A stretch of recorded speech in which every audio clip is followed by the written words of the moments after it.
To have a slide deck or to not have a slide deck? That is the question. Or at least it is for many of my clients that I work with and many of the speakers in the Rebel Speaker Facebook group. They write this great signature talk and then they start wondering, should I have visuals? Because they've been in that presentation where you're looking at the speaker and you're looking at the slides and you think, what version of eyeball hell is this? And for speakers, it's really important to have great slides with a great design if you choose to have visuals. It's what makes you a pro. And today, my guest is Adam Tratt, and he knows all about great presentation design. He's the co-founder and CEO of Haiku Deck, an app for creating flawlessly beautiful presentations on iPad or the web. Haiku Deck has been ranked the #1 productivity app in iTunes and 50 markets around the world. It's an app that I use myself to create slides, and it was also named one of Time Magazine's top 50 websites. Adam, I should call you Adam, not by your last name. I answer to both. Okay. Well, Adam began his career as a product manager at Microsoft. He's here in Seattle. His crowning achievement was teaching Bill Gates to create a web page using Microsoft Word. And Gates thought the demo sounded salesy, which Adam took as a compliment. So welcome, Adam, to Thank the you. Rebel Speaker. It's such an honor to be here. Thank you, Michelle. Yeah, I'm glad to have you. So many of my clients do struggle with the question, like, should I have slides? Should I not have slides for my speech? Right. So as a speaker, why should you use slides? And when maybe shouldn't you use them? Yeah, I think it really depends on the speaker, right? Some people are dynamic and expressive and don't need visuals in order to make their presentation memorable the way others do. But I think fundamentally, anybody who's standing up in front of a room full of people, whether you're pitching your company or whether you're selling your product or service or whether you're teaching a lesson, we all have the same fundamental goal. You want people to remember a thing or two about your topic, right? And I think the challenge that slides present for the audience is that most of the time the audience is in a position where they can either read the slide that's behind you or they can listen to the words coming out of your mouth. But the human brain is wired in such a way that you cannot do both of those things at the same time. And I think if you look at the typical slide, it's loaded up with words, and the presenter is using it in a sense as a crutch, so they don't lose their place, so they don't forget what they want to say, so they don't miss a point. And in building that crutch, they're undermining the audience's ability to capture the information, because again, it's difficult to read something while someone is yammering in the background, and it's difficult to listen to someone when you're also trying to read. And so really, our philosophy is that if done correctly, slides can be a powerful tool towards reaching the goal of making your content more memorable and impactful and convincing. Yeah. But if done incorrectly, then you might as well just forget it. Yeah, because I know for me, like, I like using slides because I feel like it anchors the visual learners in the audience to an image, and so they remember it more. I have this one slide that's literally a pitcher of milk, and I'm talking about how you can avoid being a commodity, being like everyone else, because you don't want to be milk. And everyone remembers that slide because of the visual. They're like, oh, that milk slide, yeah, that really drove it home for me. So I think that that shows like the impact a great slide can have on your audience actually remembering what the heck you're talking about. Absolutely. When we set out to create Haiku Deck, we looked at the marketplace, and what we saw is that there's PowerPoint dominates the presentation software market. They have almost ubiquitous installation, and they probably have 95% of all the people making presentations are using PowerPoint. And then behind PowerPoint, there's probably 24 clones of PowerPoint that are all just trying to out PowerPoint. And these range from really well done clones like Apple Keynote all the way down to obscure apps for every different operating system that kind of do the same thing. We didn't want to just be another one of those many apps. And so, I think that, and then by the way, there's another couple apps that tried to outdo PowerPoint by adding features that don't exist in the traditional tools. Mm-hmm. Our approach was antithetical to that altogether. What we realized is that the main problem people have in creating presentations relates to design. People want their presentations to look great, but they don't know how to execute on that. Yeah. And so we did a bunch of research, and we looked at what are the best practices that all of the presentation greats, from you to Gar Reynolds, who wrote Presentation Zen, to Nancy Duarte, who's famous for Inconvenient Truth, for that the most famous PowerPoint presentation ever made. Yes. And it comes down to just a few key principles. And we figured if we could put those 4 principles into a product and make it impossible for people to deviate from those best practices, then we would bring some new value to the market and probably help people in a way that the other traditional presentation tools don't help them. Yeah. So what are some of those? Yeah. What are some of those design principles that Haiku Deck uses and that should be standard across the industry? Right. Absolutely. Okay. So the first one is focus on one idea at a time. So, as I mentioned a second ago, the impulse for people when they're making slides is to put their entire outline on the slide. And that's counterproductive. The idea is to crystallize the big idea, leave people with something, that a high level thing that they can remember. And really to set the bar pretty low. The expectation from a speaker should be that the person or persons listening are going to remember just a few things that you say. So that's number one idea at a time. Number 2 is use a powerful image to reinforce that idea. I could spout off a half dozen cliches about a picture's, worth 1,000 words, but yes, it's true. There's all of this research that shows that people are more likely to remember a powerful image. One of the things that we did to execute on that is we have really worked hard on providing a search engine that takes the idea you put on the slide and helps you to find an image that's powerful, that's memorable, and also that's available. Because a lot of the time when people make presentations, they're copying images off of Google image search, which is technically not okay from a copyright standpoint. So we provide access to Creative Commons photos. There's about 40 million of them that you can get through our app that help you find the right metaphor, whether it's a bottle of milk or a person running across a finish line or a Lego minifigure holding up a blue ribbon. Who knows? So that's the second thing. Use a powerful image. The third thing is consistency in formatting, and I think this is really what's hard for 99% of people out there who either aren't a professional designer or aren't inclined to learn the basics of graphic design. It's very easy, and products, kudos to PowerPoint and all the others. They're very powerful. They give you plenty of rope with which to hang yourself. And this is where people like me run into trouble. I'll spend hours fiddling with fonts, trying to figure out, is this the right one? Is that the right one? Then I'll pick 2 fonts that don't match because I don't really know that you're not supposed to put a serif font with a sans serif font. Most people don't even know what the difference is, right? No. So we give you a set of themes. We put you on a very sort of rigid set of rails. And we say, if you do it this way, it's not going to look bad. And it'll look really good. Mm-hmm. So that's the third thing.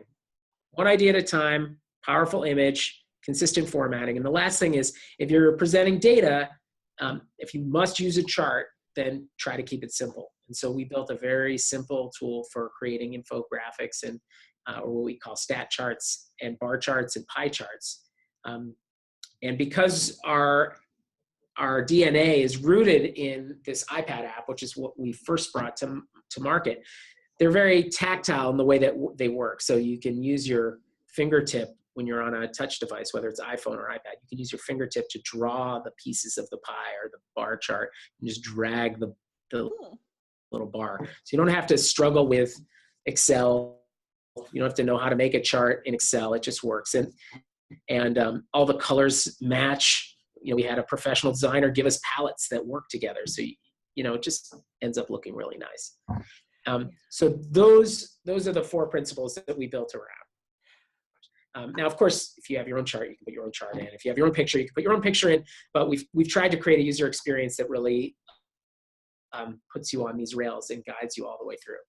Now, and what I like about that, especially for speakers who are just starting out and they're like, I want to get paid to speak, is that if you haven't done the branding process for your business yet, you can use something like Haiku Deck and be like, oh, I know that this isn't going to look horrible, and I can kind of create my own little speaking brand based on the selections that I have here, Right. based on the fonts, based on the color, and then you can be consistent across your presentations. I mean, if you're doing any content marketing, I know I've used Haiku Deck images as like the blog title for a blog post before. Mm-hmm. And so there's a lot that you can do to have that consistency of branding across your speaking business that if you're going apeshit in PowerPoint, you're not necessarily going to have.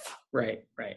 I think the other thing that we make accessible to people is this idea of mobile productivity. So because the app is on iPad and iPhone, you can create your deck on the web, you can be on your iPhone, edit it on the fly, you can present it on the fly. All the presentations are hosted in the cloud. Mm-hmm. So it's very modern in the way that part works too, because I think sharing presentations can also be quite cumbersome. You know, if you've got an 85 megabyte deck, trying to email that to someone that's kind of old school. Ours are all hosted in the cloud. So when you share it, you just send someone a link and they click the link to view it. It's really convenient. Well, and I think that basically covers your ass too as a speaker, because I've been in a situation where I have a very beautifully designed PowerPoint, but they don't have the fonts on their machine, and I plug my USB thing in and it's like a hot mess all of a sudden. Yeah. But if you're hosted in the cloud, then you're like, oh, okay, I can just download it, present it from the app itself. Right. And it's going to look good, because I think that's something speakers don't think about. It's like, if you use somebody else's computer and they don't have your fonts, it's going to mess up how your slides look. Right. We also, I mean, it's funny because that's one of the features of the app is that you can export your decks into PowerPoint format. Yeah. And we give you a couple different choices in that regard, but you know, the uneditable version of ours, it essentially takes a snapshot of your slide. So it flattens it into an image so that even if you want it on a USB drive, you can put it into any computer and you don't have to worry about the fonts because it's already been rendered as an image. And that's something it's been really important for people who use our app, because that's a nightmare when you the only thing worse than spending 5 hours formatting a PowerPoint deck is then getting to your client and firing it up and having it look like garbage. I know, you're like, I spent hours doing this and it looks terrible. Exactly. So how did Haiku Deck come into existence? Oh, it's a great story. So we went through a technology startup accelerator program called TechStars. And TechStars started in Boulder, Colorado, and then it's proliferated around the world. So there's one in London and one in New York and one in Boston, and now there's been one in Seattle since 2010. And we were in the inaugural class. And back in 2010, you may remember that Farmville was all the rage. And our idea was we wanted to do celebrity-based Facebook games. So there were 3 of us. I was the CEO, and there was 2 other co-founders. One is my CTO, Kevin, and the other was a very talented illustrator and designer on the team. And we had the perfect complement of skills for building this game studio that we were pursuing. So anyway, we went through Techstars. We raised a little bit of money to pursue this idea of celebrity-based Facebook games, and we grossly overestimated the interest in the Hollywood community in working with 3 geeks from Seattle that they hadn't heard of.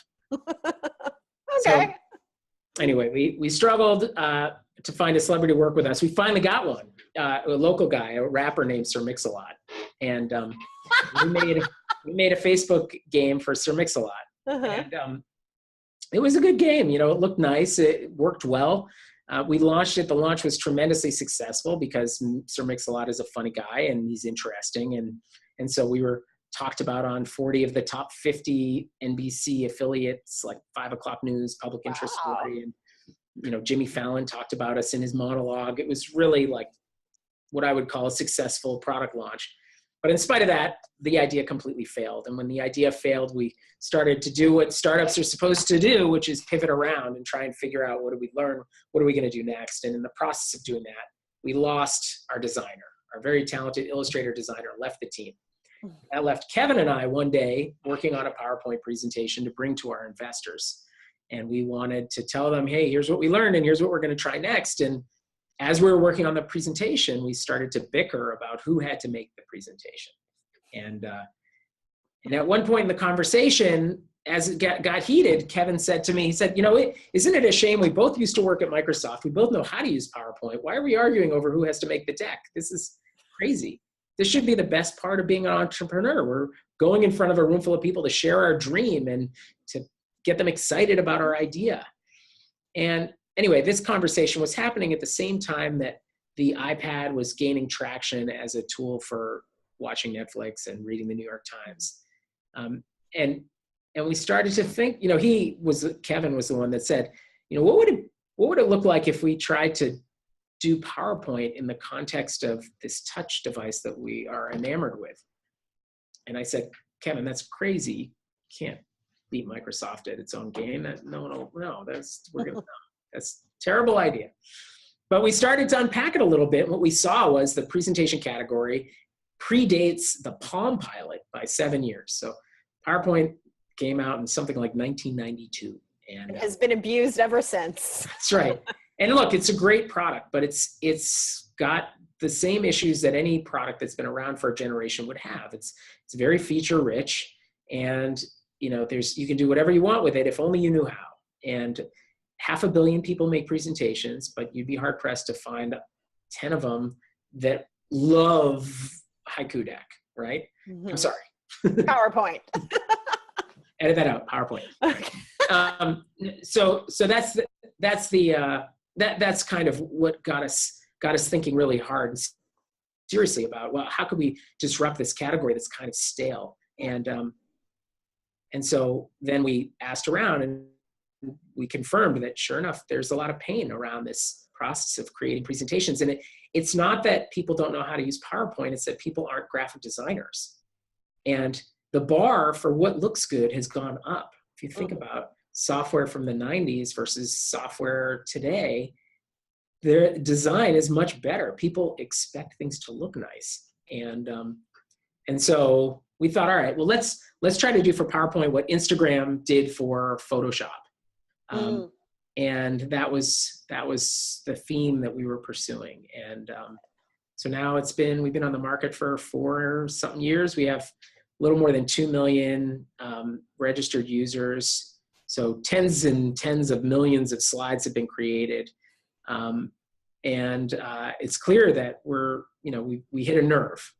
There's definitely lots of folks out there that want exactly what Haiku Deck brings to the category. So that's been gratifying. Yeah. I don't know if you knew this about me. I used to work in market research, and we would create all of our report decks in PowerPoint. And when we had to go present, we wouldn't redo the decks. We would just present the research report. And I hated making those decks. It was miserable. They looked terrible, and no one would give me any time to like redo them so they'd look nice for the presentation. They're like, you're making more work for yourself. And I'm like, but they're terrible and we shouldn't be presenting them. So I do like that frustration is real. Mm-hmm. So my last question for you is, if you are just starting out as a speaker, why should you use Haiku Deck over PowerPoint or Keynote? Well, I think I will, rather than try to answer that from my own perspective, I'll tell you what we hear from our users. What we hear from our users is that they want to spend more time crafting their story and mastering their story and less time fiddling with software. And ultimately, as I said at the beginning, everybody wants their presentations to be memorable and impactful. And so our mission as a company is we want to make it 10 times faster and easier for people to create presentations that are 10 times better. And one way we're doing that is with Haiku Deck, which is this app that you can use on iPhone or iPad or the web. Another way we do it is we have this community of users that, every time you create a presentation, they are saved in the cloud. You, as a user, get to decide the privacy level. But if you create a presentation for the community, it can be shared and remixed. So you don't necessarily have to start from scratch. So we have the community working together to ease friction in the presentation creation process. You can go to our gallery, you can search for a topic, and maybe you'll find something that is halfway to being done. And then the third thing that we're trying to do to deliver on that mission is we have this artificial intelligence tool that we've built. We call it Zuru, and it lets you put in a Wikipedia topic or put in an outline or even upload an existing PowerPoint deck, and you can run it through this AI engine, and it will use information that we've gathered from all of the presentations that have been created before and essentially remake or make your presentation for you. That's cool. And so really for us, why would you use it? It's less time spent fiddling with software, more time spent mastering your content so that you deliver in such a way that it's dynamic and memorable and impactful. Yeah, because if you're spending more time on your slides than you are the construction and the practicing of your speech, that's a problem. And that's the thing I've always loved about Haiku Deck, is that it's made it easy for me to put slides together quickly. So I can do it in like 30 minutes or an hour, and I know it's going to look great, versus screwing around in PowerPoint for several hours when I could be using that time to practice the speech or construct it a little bit better, tighten it up. So right. I think that's a real benefit, is that ease of use. You have good like branding, you're following the design principles, so you look like a professional. So Adam, where can people find out about Haiku Deck? So on the web, we are at www.haikudeck.com. That's HAIKUDECK.com. We're also in the App Store for iPhone and iPad. Just search for Haiku Deck, HAIKUDECK. We have a Chrome optimized app available in the Chrome Store. So that's where people can find out. We also blog a lot about presentations, and we have a gallery that has millions and millions of decks in it. So you can go to haikudeck.com/gallery and look for presentations on just about any topic. Awesome. And I do encourage you, if you want an easier way to make slides, or maybe you're giving a speech on the fly and you need to pull it together really quick, then check out Haiku Deck. So thank you, Adam, so much for being on the show. Thank you, Michelle. I really appreciate it.